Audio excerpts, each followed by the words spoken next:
SN23. Bienvenidos al Seminario Reina Valera. Yo soy Gilberto Aves, rector del Seminario Abierto, y esta es la lección número 23 de la materia Sinopsis del Nuevo Testamento, cuyo tema es Segunda de Pedro. Frente a la falsedad. Pedimos la bendición de Dios sobre el estudio de su palabra. Empecemos. Segunda de Pedro, frente a la falsedad. Por Ray C. Stedman. Casi da la impresión de que Segunda de Pedro fue escrita para nosotros hoy, en esta hora en la que nos ha tocado vivir. Cada una de las palabras es pertinente, totalmente contemporánea, llena de consejos prácticos para el tiempo en que nos encontramos, que es al mismo tiempo una confirmación de la frescura y vitalidad de la palabra de Dios, que nunca pasa de moda. También nos sugiere que es posible que el ciclo ha dado ya la vuelta entera y que estamos actualmente viviendo en días muy semejantes a los del primer siglo y que las condiciones con las que nos enfrentamos en nuestro mundo son casi del mismo estilo, si no en cuanto al terreno que abarcan, si en cuanto a las condiciones ante las que se encontraron aquellos primeros cristianos. Existe una considerable diferencia entre las dos epístolas de Pedro. La primera rebosa de gozosa esperanza frente al sufrimiento, pero el tema de esta segunda epístola es la de la verdad fiel frente a la falsedad, cómo detectar el error, cómo vivir en medio del engaño, cómo distinguir entre el bien y el mal, cuando el mal resulta sutilmente seductor y engañoso. Para empezar, permítame el lector ofrecer un breve bosquejo de esta epístola. Se compone de 3 capítulos, cada uno de los cuales presenta algo totalmente diferente. En el primer capítulo, el apóstol hace a sus lectores una exhortación acerca de cómo es exactamente la vida cristiana.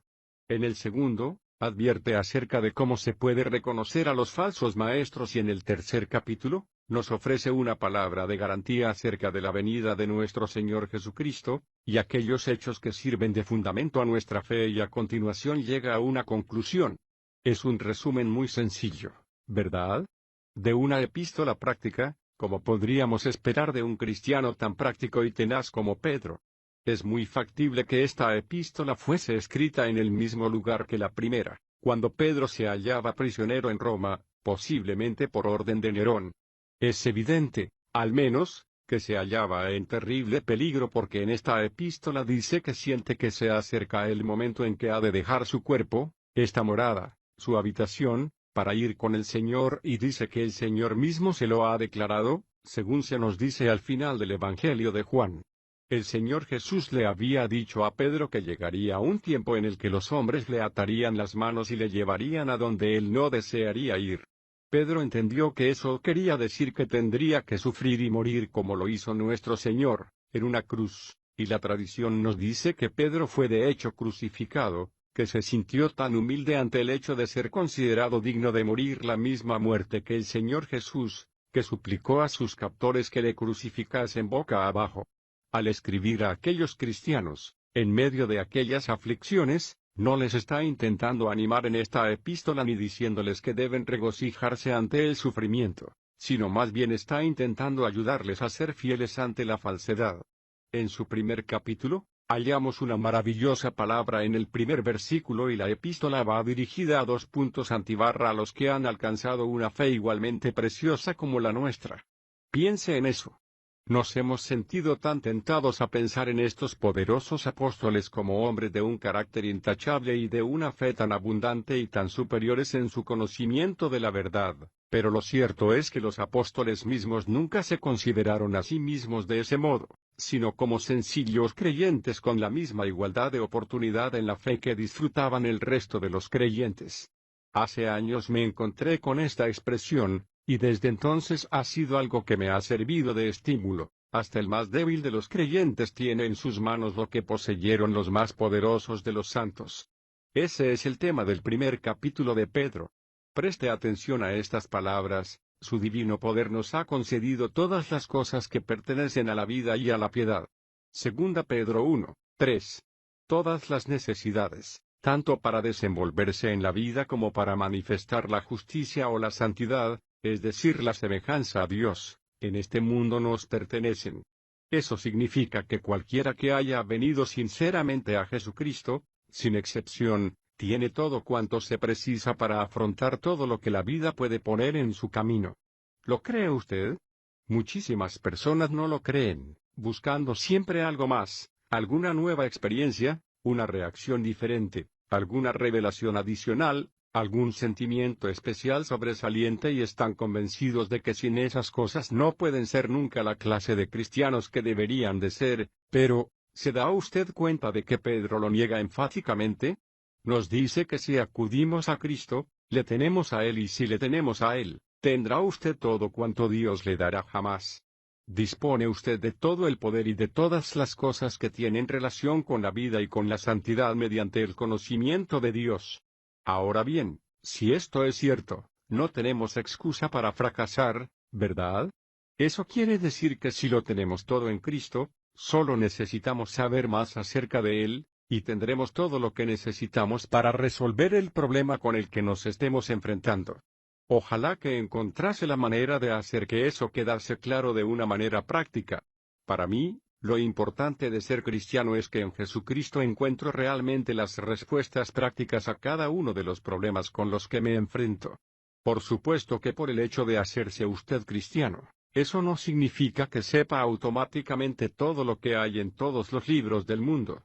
Pero lo que sí consigue es tener una percepción más profunda y entendimiento al aumentar su conocimiento de Cristo, sabiendo desenvolverse ante cualquier dificultad, aprendiendo a afrontando los sufrimientos, los problemas, entendiendo la vida y a sí mismo.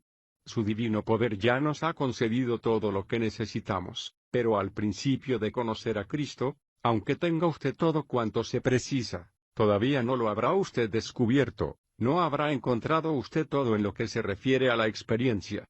Esto se produce por dos medios. Primero, las promesas, mediante ellas nos han sido dadas preciosas y grandísimas promesas. Segunda Pedro 1:4. Estas no son solo palabras brillantes, no son solo disparates teológicos cuyo propósito es conmover un poco al corazón, sino que son garantías seguras que nos ha dado Dios, que Él honrará con todo cuanto tiene. Su naturaleza misma, su mismo carácter, su magnificencia está en juego en estas palabras, que se refieren a las promesas que son seguras y están garantizadas. Por lo tanto, lo primero que tenemos que hacer es enterarnos de lo que ha prometido, lo cual significa familiarizarnos con las Escrituras. Por eso es por lo que es imposible que se sienta usted realizado en la vida y que verdaderamente descubra la clase de persona que Dios quiere que sea usted, a menos que entienda usted la palabra de Dios. Puede usted apuntarse en todos los cursillos que quiera y todo lo que conseguirá será acumular sabiduría humana, con su mezcla de verdad y error, sin capacidad para distinguir lo uno de lo otro. Por eso es por lo que hasta la persona más culta, que no conozca la Biblia, puede cometer las más espantosas y atroces equivocaciones, algo que sucede continuamente. Pero si empezamos a entender todas estas grandes y maravillosas promesas, entenderemos de qué trata la vida. Para eso sirven, para revelar las cosas tal y como son. Veamos ahora, el efecto que produce el depositar nuestra confianza en estas promesas, después de haber huido de la corrupción que hay en el mundo. Eso suena atractivo, ¿no es cierto? Hay tanta corrupción a nuestro alrededor. La corrupción implica todo cuanto deshonra, poluciona y destruye. ¿Cómo podrá usted huir de todo ello a menos que posea usted la verdad acerca de Dios? No hay escapatoria posible. Sin la verdad de Dios todos nos veríamos atrapados inexorablemente en una red de mentiras y de engaños. La corrupción se encuentra en el mundo debido a la pasión y hay tres pasiones en el fondo de todos los males humanos. La lujuria, que significa la pasión sexual, en el mal sentido, que destruye el cuerpo, la avaricia, que es el materialismo y además la ambición, el orgullo del espíritu que busca popularidad, fama y la alabanza de los hombres. Esas cosas están destruyendo las vidas de hombres y mujeres por todo el mundo y esas son las tres cosas que la verdad de Dios nos transmite al entenderla y obedecerla. La segunda vía para descubrir todas estas cosas, que están a nuestro alcance, se encuentran al principio del versículo 5, y por esto mismo, poniendo todo empeño siendo diligentes añadida vuestra fe, literalmente, para redondear vuestra fe, virtud, lo cual significa básicamente el valor para enfrentarse con la vida a la virtud, conocimiento, al dominio propio, perseverancia, paciencia, a la perseverancia, devoción, a la devoción afecto fraternal y al afecto fraternal amor. Segunda Pedro 1, 5-7. Ahora tiene usted todo esto en Cristo, pero necesita usted esforzarse en descubrirlo y aplicárselo a su vida.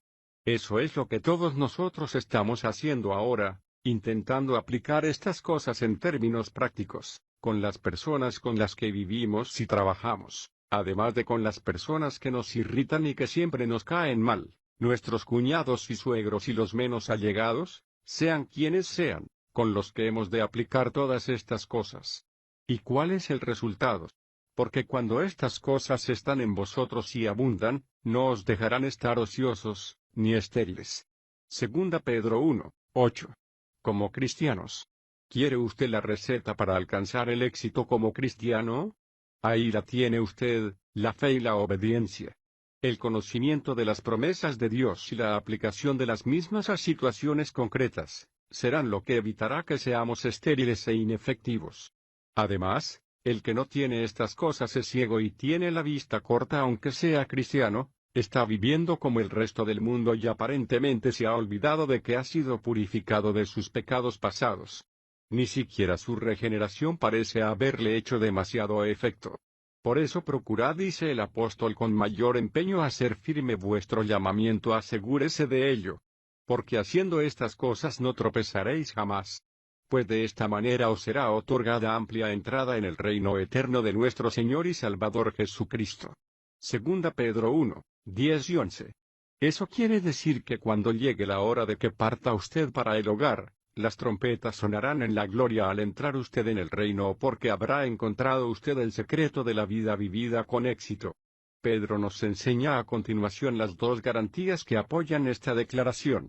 En primer lugar, el relato del apóstol que ha sido testigo directo de lo sucedido. Nos dice, porque os hemos dado a conocer el poder y la venida de nuestro Señor Jesucristo, no siguiendo fábulas artificiosas. Versículo 16. Y a continuación relata un caso diciendo, porque yo estaba con él en el Monte Santo cuando fue transformado delante de mí y le vi, siendo testigo de ese acontecimiento, y os estoy dando a conocer lo que vi, la venida del reino de nuestro Señor Jesucristo. Nosotros presenciamos su majestad. En eso precisamente descansa la fe cristiana, en los relatos de testimonio de los hombres y las mujeres que estuvieron presentes y que sencillamente informaron acerca de lo que vieron y oyeron, así como lo que hizo Jesús. Pedro continúa diciendo que esto lo confirma otra voz, la voz de los profetas del Antiguo Testamento. Estos hombres no escribieron por su propia inspiración, no escribieron sus propias opiniones particulares, sino que escribieron lo que les fue dado por el Espíritu de Dios, y predijeron con exactitud los sucesos que habrían de acontecer muchos siglos después. Si esa no es una confirmación de la verdad de todo ello, ¿qué podría ser? Hay dos cosas: el testimonio de los que lo presenciaron y las palabras proféticas son lo que se encuentran al fondo de nuestra fe. En el segundo capítulo, Pedro nos advierte en contra de ciertos falsos maestros. Una vez más, esto suena como si hubieran sido escritas para nuestra época, pero hubo falsos profetas entre el pueblo, como también entre vosotros habrá falsos maestros que introducirán encubiertamente herejías destructivas. Segunda Pedro 2, 1. Qué cosa tan extraña que hayamos llegado actualmente a la etapa en la que una importante denominación tiemble y esté a punto de declarar que no existe lo que se llaman herejías, porque de hecho todo es verdad, o al menos nadie está seguro de nada y, por lo tanto, ¿cómo se puede acusar a nadie de herejía? Pero Pedro dice que en la Iglesia aparecerán algunos que introducirán encubiertamente herejías destructivas, llegando aún hasta negar al soberano Señor que los compró, lo cual nos dice que estos hombres no son sencillamente ateos antagonistas del cristianismo, que siempre hemos tenido, sino que estos hombres que afirman ser cristianos, que profesan amar al Señor Jesús, que profesan ser seguidores de Cristo, enseñan todo cuanto niegan lo que representan. ¡Qué ecos de algunas de las voces que se escuchan en nuestros días! Y muchos seguirán tras la sensualidad de ellos, y por causa de ellos será difamado el camino de la verdad. Segunda Pedro 2, 2. La gente mirará con desprecio a aquellos que creen en la Biblia como personas retrógradas, ignorantes, que no entienden los grandes temas de la actualidad, que viven en la edad del oscurantismo. Por avaricia harán mercadería de vosotros con palabras fingidas. Desde hace tiempo su condenación no se tarda, y su destrucción no se duerme. Versículo 3. A continuación habla acerca de la seguridad del juicio de estos hombres y cuenta 3 casos del pasado, que demuestran que Dios sabe cómo manejar una situación así. No os alarméis cuando aparezcan falsos maestros, burlándose de vuestras creencias. Dios sabe lo que está haciendo y se ocupará de ellos. No perdonó a los ángeles cuando pecaron, sino que los juzgó. Él no perdonó a Sodoma y Gomorra cuando pecaron, sino que los juzgó, y no perdonó al mundo antiguo, sino que lo juzgó por medio del diluvio, pero a pesar de ello, a través de todo esto conservó a un remanente con integridad y, por lo tanto, la conclusión a la que se llega es: entonces el Señor sabe rescatar de la prueba a los piadosos y guardará a los injustos para ser castigados en el día del juicio. Versículo 9. Después de todo esto, aparece una descripción gráfica de las características de estos falsos maestros. Para empezar, serán presuntuosos, es decir, serán elocuentes, usando palabras impresionantes acerca de cosas relacionadas con la vida, la muerte, la salvación y otros temas de gran importancia, pero serán realmente ignorantes, no sabiendo de qué están hablando. Pedro nos dice que serán como animales irracionales, que por naturaleza han sido creados para presa y destrucción, también perecerán en la perdición. Versículo 12. Por lo tanto, la segunda característica es la ignorancia y la tercera es su desvergüenza, animando a cometer lo licencioso y a la conducta sexual pervertida. Animarán abiertamente a las personas a ser indulgentes y a practicar libremente la lujuria, sin la menor vergüenza. La cuarta señal es que serán avariciosos, tienen el corazón ejercitado para la avaricia. Versículo 14. Enseñarán, por amor al dinero, prácticamente cualquier cosa que crean que las personas quieren oír y, finalmente, serán pretenciosos, hablando arrogantes palabras de vanidad, seducen con las pasiones a los que a duras penas se habían escapado de los que viven en el error. Versículo 18. Y a continuación tenemos esta palabra, que es de lo más reveladora en nuestro tiempo: prometen libertad, pero ellos mismos son esclavos de la corrupción. ¿No suena eso como algunos de los actuales proponentes del uso de la droga, como las drogas alucinógenas conocidas como ensanchadoras de la mente? Dicen que al consumirlas se experimentará un ensanchamiento de la mente y se sentirá una sensación de libertad como jamás se ha experimentado. Y cuando las personas las prueban, se produce de verdad una sensación de libertad, pero va acompañada de una esclavitud que destruye.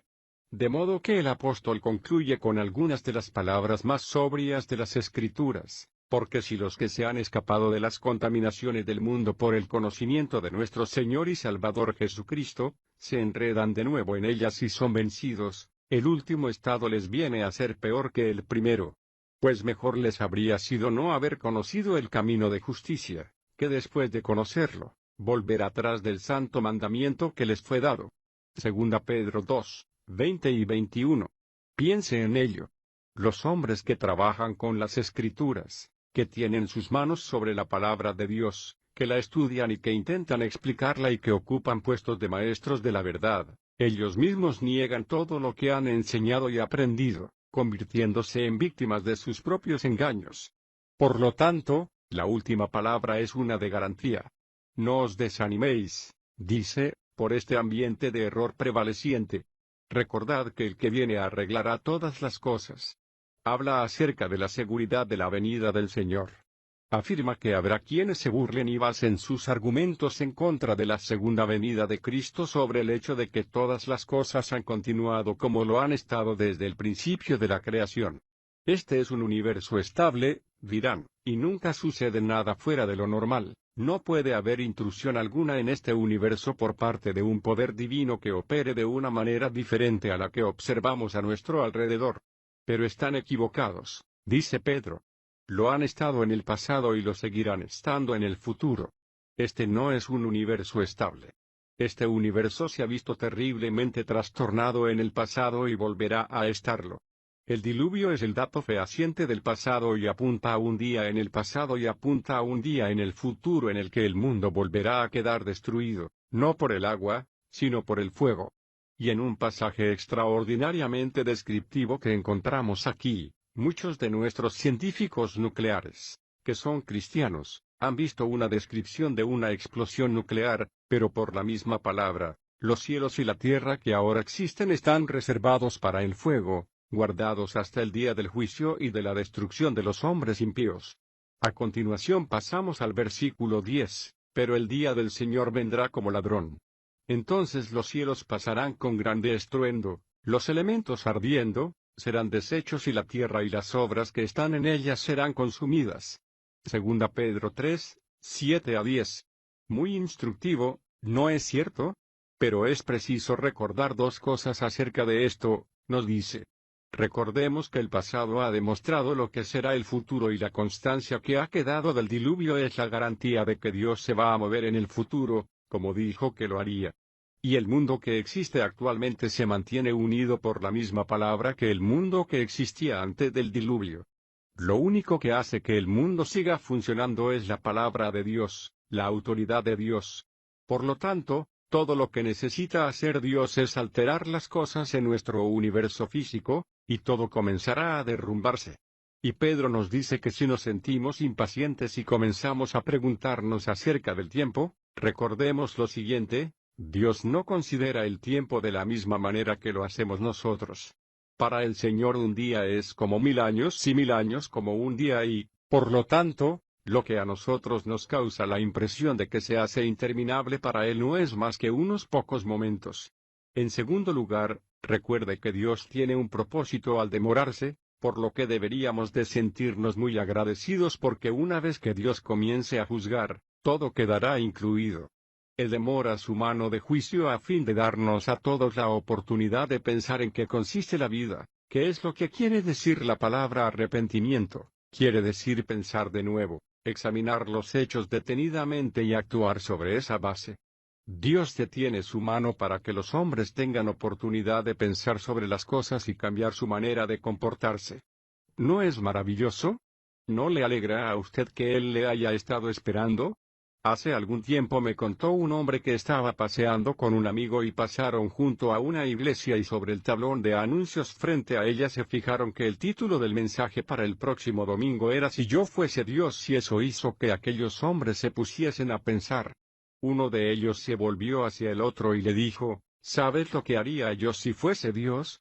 Sencillamente me inclinaría sobre las almenas del cielo, respiraría profundamente y soplaría acabando con toda la existencia. Bueno, por lo menos sabemos cómo pensaba aquel hombre, ¿verdad? ¿Por qué aguanta Dios los insultos de los hombres? ¿Por qué soporta la violencia, la crueldad, la injusticia, las tinieblas, los engaños, las impurezas y las desvergüenzas que suceden en nuestro mundo? ¿Por qué? Porque es un Dios de amor y no desea que nadie se pierda. Espera y demora, a fin de que los hombres puedan tener la oportunidad de pensarse las cosas y ver a dónde les lleva todo ello. La conclusión a la que llega el apóstol suscita una pregunta escrutadora: ya que todas estas cosas tienen que ser deshechas, ¿qué clase de personas debéis ser vosotros en conducta santa y piadosa? Segunda Pedro 3, 11. Teniendo en cuenta que así es como terminará el mundo, ¿qué clase de personas debemos de ser nosotros en términos de santidad y de semejanza a Dios, esperando esto es casi increíble, ¿no es cierto? ¿Acelerando la venida del día del Señor? ¿De qué manera apresuramos la venida del Señor Jesucristo? ¿Cómo conseguimos que por fin se haga realidad lo que los hombres han estado esperando y soñando con ello durante siglos? Un mundo en paz, un mundo de abundancia, de bendición, de calma y de gozo con oportunidades ilimitadas para todos. ¿Cómo conseguimos un mundo así? Durante el año de elecciones, cada uno de los políticos lo promete, ¿no es cierto? Y no sabemos a cuál creer porque, sinceramente hablando, en el fondo sospechamos que todos ellos son unos hipócritas, que ninguno de ellos es capaz de cumplir sus promesas, porque no están llegando al fondo del problema. Pero esta palabra dice que nosotros, el pueblo de Dios, tenemos la habilidad para acelerar la venida de ese día. Entonces, ¿cómo se consigue? Hay tres cosas principales que sugieren las Escrituras. Primero, la oración. ¿Recuerda usted lo que nos enseñó a orar el Señor Jesús? Venga tu reino. sea hecha tu voluntad en la tierra como en el cielo. Esa es una oración que acelera el día de Dios. En segundo lugar, el testimonio. Es preciso predicar el Evangelio del reino a todas las naciones y luego será el fin, dice el Señor Jesús. Mateo 24:14.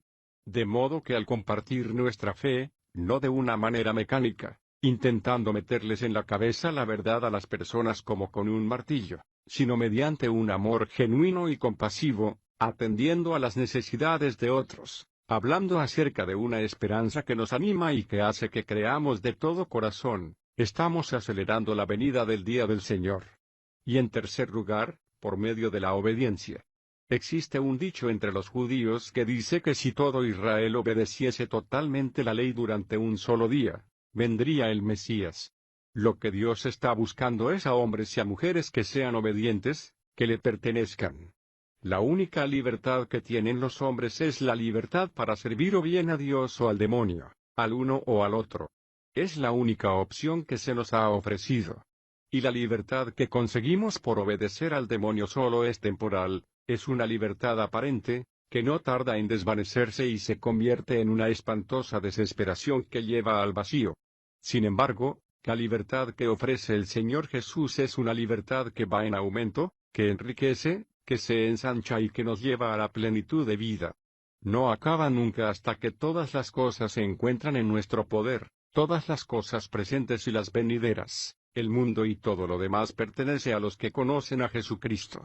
Por tanto, oh amados, estando a la espera de estas cosas, procurad con empeño ser hallados en paz por Él, sin mancha e irreprensibles. Segunda Pedro 3:14. Y a continuación, en una postdata final, nos dice Pablo también está de acuerdo. Las cosas que nuestro amado hermano Pablo os ha escrito, dice, que los indoctos e inconstantes tuercen, como lo hacen también con las otras escrituras, no les prestéis atención. Y termina con 2 versículos, que estoy convencido de que deberían de escribirse con grandes caracteres en el presente tiempo anárquico, así que vosotros, oh amados, sabiendo esto de antemano, guardaos